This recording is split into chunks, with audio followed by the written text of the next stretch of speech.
everyone, and welcome to this issue of Anti-Life Reviews. I'm your new god, the Tonemachia.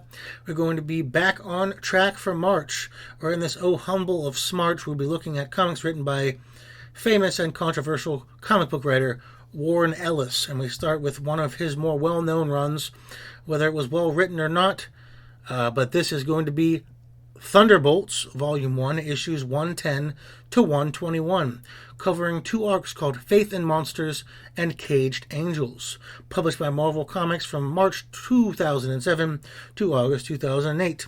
Let's not let those nanobots flare up, and let's get to it. Who are the writers and artists on this? Warren Ellis. Now, I'm going to go over this once this month and not again. I know there have been some allegations against Warren in the past few years that paint him in a particularly negative light. I've looked into them a little bit, and I don't think this is my place to comment on them one way or another. I certainly think if these things are true, and it seems that they are, he acted in a shitty and despicable light. That's all I'm going to say. I don't know much more than a few articles I read. I don't think my light comic commentary is the place to dissect these kinds of things. I'm going to talk about the comics and the writing, and personal feelings or discourse about said issues can be saved for another time. That being said, he has been a reasonably high-quality comic writer for a good portion of his career, though I do feel like he never broke into the Moores and the Morrisons level, though he tempted a number of times with things like Transmetropolitan, Planetary, Next Wave, Fell, Red, and a lot more. Artist on this is Mike Deodato Jr., a man with an interesting, glossy, cinematic look to his art that I appreciate. He has a way of making his characters look like real actors, which he does with Norman Osborn looking like Tommy Lee Jones here. I get a kick out of that. But he's worked on Wonder Woman, Amazing Spider-Man, Avengers, The Incredible Hulk, Wolverine, Thanos, and so much more. So who are the Thunderbolts? Let's start with answering that question. When a good portion of the Marvel heroes go missing due to the Onslaught event, villain Baron Zemo starts a fake superhero team, the Thunderbolts. But thanks to the Marvel Civil War, they become pretty much a ripoff of DC's Suicide Squad, a team of bad or semi-bad guys with nanobots in their bodies that will incapacitate or kill them if they don't act in the best interest of S.H.I.E.L.D. The team consists of man hired by Tony Stark himself, the former Green Goblin and head of the Thunderbolts, Norman Osborn, his second-in-command, Moonstone, Daredevil villain Bullseye, one of Baron Strucker's brats, the Swordsman, Penance, who was the former New Warrior Speedball, the former Scorpion, Matt Gargan, who has the Venom symbiote, and two members of the former Thunderbolts, the Radioactive Man, not the Simpsons one, and Songbird. We start with Faith in Monsters. Well, every member of the Thunderbolts is here, not by choice, but each of them are promised money, a cloned sister in the case of the Swordsman, a presidential pardon, and Lord knows what else by Norman. But their job is to find and capture unregistered superheroes, all while being monitored closely by the media, and the more toys and blurbs they can shill, the better. Well, the team comes up against their first unregistered cape, Jack Flag, former Captain America partner of sorts, and this proves to be a bigger task than the Thunderbolts realize. Not working together as a team under Moonstone's command, Swordsman is a punching bag, Venom is out of control, but thankfully under the guise of secrecy, Bullseye takes Jack out, seemingly paralyzing him. Norman is incensed, but Moonstone reassures him losing a little makes them look good. They look like the fighting baby faces against the mean heel. Moonstone also has been manipulating Norman's extensive medication and trying to manipulate other members of the team against Norman. Next up, in Arizona, Steel Spider has been causing issues. Shadow Woman wants out of the country, and American Eagle is just trying to keep his reservation safe from idiots. Well, these three just happen to converge when the Thunderbolts show up. This again goes poorly, with Venom eating one of Steel Spider's arms in public, Swordsman being a punching bag again, Radioactive Man getting electrocuted, Moonstone being injured. Not only that, but Songbird assures Bullseye his nanobots are disabled, leading to him getting beaten into reparalyzation by American Eagle. Eagle gets away and will not be gone after. Shadow Woman gets out of the country, but Steel Spider is captured. All this and that tension end, Faith in Monsters. Moving to Caged Angels. After all that nonsense, Songbird becomes temporary team leader. Penance is taken off the team for psychiatric evaluation. And who does the Commission on Superhero Activity send in? Why, Dr. Leonard Sampson himself. Moonstone isn't happy about that, as they have history. When Samson arrives, he imagines himself beating Norman and Moonstone quite severely, manages to hold his gamma rage in for the time being. Samson and Penance, Robbie, talk, and he tells Robbie he understands what's going on. He's getting stronger, and he thinks abusing himself in public, hurting himself constantly, is letting people know he is sorry. But it isn't a real handling on his emotions. He then makes Robbie lose control, proving Robbie can't hurt Samson, thus they can freely and evenly talk. They can have some trust. He takes Robbie to a relaxation room with some beer and a TV to continue their conversation. Meanwhile, the smaller T-Bolts team has had an easy time getting heroes to surrender. Almost too easy, as if it's all an elaborate ploy. Which it obviously is, as the heroes, one of which is a powerful psychic, begin wreaking havoc in Thunderbolt Mountain. Who better to start with? The Nazi and the guy who hates the alien that lives inside of him, of course. But first they use the psychic ability to make sure no one remembers about the nano chain. Good hole to cover. Swordsman shaves his head, declares himself the new Baron Strucker, and hires a bunch of guards to defend him, and blows up the ships in the hangar. Also, Venom is browbeating Mac, and demands they go eat people. These two morons come to blow, with Swordsman coming out on top. But Venom is, of course, still alive. Radioactive Man begins to lose it and is knocked out. Moonstone decides it's time to come to blows with Doc Samson, and she is put down by Penance. Norman, though, goes the most crazy, putting on his old Green Goblin costume suit, attempting to kill everyone in the building. He impales Strucker, kills guards, and a lot more. This comes to an end when Norman and Songbird knock each other out, and Bullseye is released from surgery, killing all of the heroes in lockdown that caused this mess. Not long after, everything is swept under the rug. Strucker and Venom had psychotic breaks and are locked up. Robbie wants to stay behind to help the team, with Doc Samson's blessing, of course. Norman claims the goblin stuff was a hallucination, but Songbird had Samson get copies of the CCTV of Norman killing people out of the building, and she has some demands of her own, to make this team like the team of old, to end Cage Angels and this rundown of the Thunderbolts. Let's move over to the writing and whatnot. I want to start by saying this writing could have easily slipped into awful parody of the Suicide Squad, and this list of characters could have gotten really messy and try-hard. But even the obvious victim of recent bad writing, Penance, got a lot of character development here. And now, not everyone got development, and that wasn't necessary, but everyone felt like the character they should be, even if it is an exaggerated version of the concept. I'll go over all of them individually, but I like the idea of the Thunderbolts being a marketing ploy. They sell toys, they are media darlings, and Moonstone is good at spinning things. This was kind of dropped by Cage Angels, but in Faith and Monsters we got parody commercials about T-Bolt's toys, stuff about superhero reality shows, etc. Not to mention, I feel like it elevated these minor heroes they went after, most of which have been pretty much forgotten since then. But it was interesting to see people like Jack Flag, American Eagle. Eagle, by the way, got a huge update to his rather hokey previous Native American outfit. But yeah, cool to see people like that get elevated and seen as tough, and is seen as on par with certain villains. Though Steel Spider wiring a revolver into his Doc Arc arms was really stupid.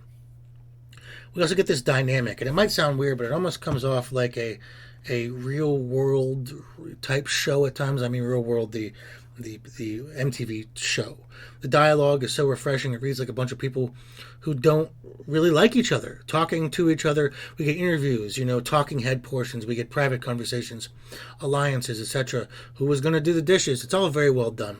Honestly, it's also a breeze to read, but I want to talk about each member of this team for better or worse. Starting with Norman Osborn. This is my favorite, or one of my favorite interpretations of Norman. Sometimes, not always, of course, but sometimes he's just presented as this cackling madman, and he gets that here too. But he's clever, he's maniacal, he's presented as the negative Tony Stark, which is perfect for the post-Civil War Marvel. This is a man who is a genius, but is absolutely crushed by his own obsessions and madness. He takes schizophrenia and bipolar medication, which Moonstone screws with. He sweats at even the mention of a name near enough to Spider-Man. When he's talking about Steel Spider, he keeps calling him Spider-Man. He can't help it. But this doesn't stop him from being charismatic in front of the cameras, being matter-of-fact with the team, manipulating them in his own almost madcap way. But it helps when they show what I call the hierarchy of villains. There's something that doesn't always get talked about, but I like when we see villains or heroes and where they fall on the level of importance in relation to each other. Usually this is mitigated because these characters are in a bubble respective to their own books, and you don't really want people's villains being compared so they don't look so over or underpowered in relation. But here Norman Osborn has run a multinational corporation. He's a genius. He has ridiculous political pull at the moment and overwhelming power in other ways. These other people are afraid of him, and with good reason, because when he turns into the Green Goblin in this comic, he is nigh unstoppable. He fights guards, swordsmen, and songbird before temporarily being taken down. He is shown as a real threat here, and I like that.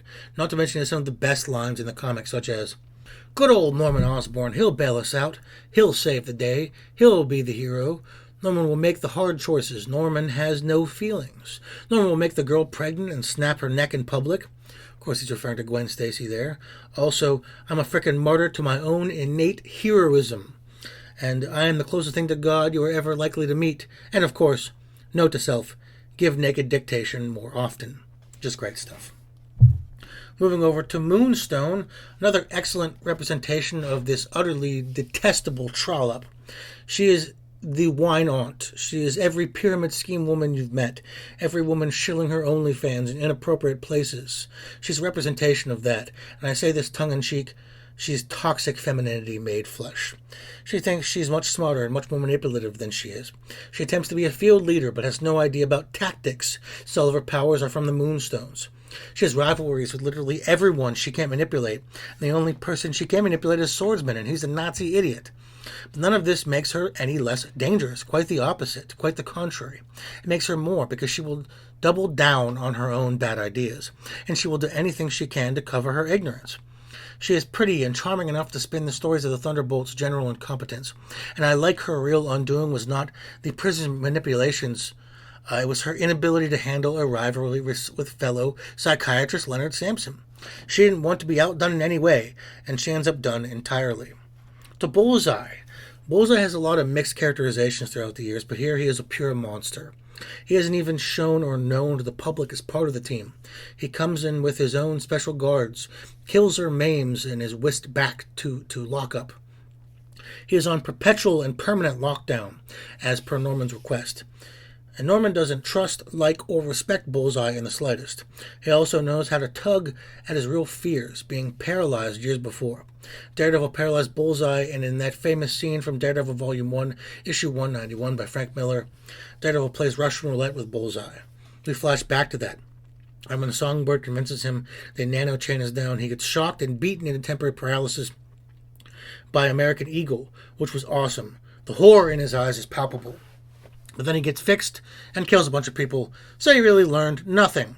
To Penance. I was never a New Warrior fan, so Speedball does nothing for me, and never will. Penance is such an annoying change. It's pure edgelord nonsense, but Warren made this work by giving him some sense of an arc. He wants to hurt himself. He's doing it in public as his, penance. But Doc Samson is great. He can't hurt Doc, and Doc can help him learn not to hurt himself. He ends up doing some work. I've only vaguely seen this character since then, and he's Speedball again. So, there you go. His therapy went somewhere. To Radioactive Man. Sadly, like I said, not the one from The Simpsons, but at least a long-term member of the Thunderbolts, a Chinese national, who is fairly level-headed, and he isn't treated like a criminal at all. Him and Norman have an interesting conversation. Him and Songbird get along pretty well. When the telepath gets in his head, he does threaten to give everyone cancer, so is beaten into submission. His powers are highly underutilized. I mean, this guy used to fight Thor, for God's sakes. And he's done fuck all since the Thunderbolts. I think he's rejoined the Thunderbolts, actually. Songbird, a character I wish I liked more. I was a huge fan of Avengers Forever miniseries by Kurt Busiek, and in that, Songbird and Genus Val are both members of the Avengers. None of that ever came to pass, and this character has largely remained a background, secondary, nothing type character. She's the moral voice of reason here, and Norman Osborn calls her moralistic and ethically confused, as well as passively attractive. And in the end, she gets sort of what she wants, the Thunderbolts, to go back to being a force for good in some way. I liked her and Zemo's relationship, Zemo being one of my favorite villains of all time. I just wish she had more to do here that wasn't moral grandstanding. She looked good in battle, as her and Radioactive Man worked well together. They didn't exactly set the world on fire. Swordsman, one of Baron Strucker's kids with a fetish for his sister, a Nazi who no one likes. He uses money to get what he wants in place of having a personality. Even the people who work at Thunderbolts Mountain hate him, citing, "I walk away when that Nazi freak comes near me." He's supposed to get an aged-up clone of his sister, and he eventually does, or she's resurrected or something. Who cares? He's essentially a punching bag, and Norman Osborn almost kills him. He does get a brief win over an insane Venom. I guess that counts for something. And speak of the devil, Venom, not Eddie Brock, but Mac Gargan. Eddie was dying of cancer at the time, if I recall, and the former Scorpion got a hold of the symbiote. But they do not have the understanding Eddie and his Venom had. He seems to dislike Mac, finding him weak, not doing what he wants. This Venom has a cannibal streak, and he displays that in public, much to Norman's distaste. Mac says he feels cold when the symbiote is in his charge, and when he is injured by Swordsman, the symbiote begins repairing pieces of him with the symbiote, leaving Mac to have a psychotic break. Not much else to say. A mediocre Venom, scary looking though. Moving over to the art, I slightly gushed over the art when talking about Mike at the beginning of this video, and I stick with that. This feels like storyboards for an epic movie, more than just a simple comic, but it never loses any of that comic style. It doesn't look too movie. He has this way of using shadows that I love. You almost never see someone head on.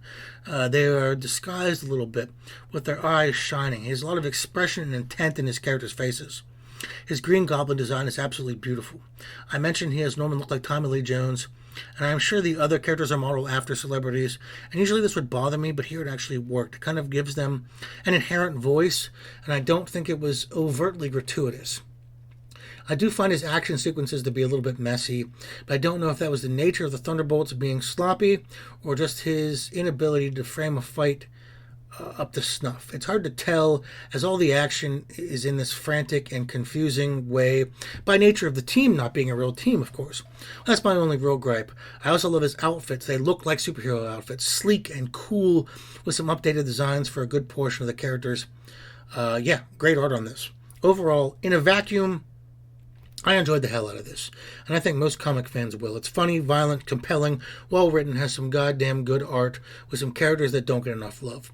I absolutely recommend this, but I also give a caveat. As a longtime Thunderbolts fan, I take some issues with it. It turns a moralistically gray team and makes them Marvel's Suicide Squad, and that's a fact. It feels a little forced, and if it was most other writers, I don't think they could have landed this plane, and well, that's evident by the fact that the people who take up the mantle after this really lose the fucking plot. I miss the older Thunderbolts. I miss Zemo waxing and waning on if he's evil or not. I miss the interpersonal dramas. But for the people who are long-term Thunderbolts fans, they probably won't get that much out of this, but there are woeful little of those, it seems. Well, that was week one of me looking at the dubious but talented Warren Ellis with his run on the Thunderbolts. Do you people have a favorite Thunderbolts leader, and why is it Baron Zemo? Let me know down below. Not to mention, please like, subscribe, and add me on Instagram under DemonPeaks for Twin Peaks memes. Next week, more Ellis. So I'll be looking at the limited series Black Summer. This has been the Tonemachia, your new god, the only demon who loves you. Thank you, and goodbye.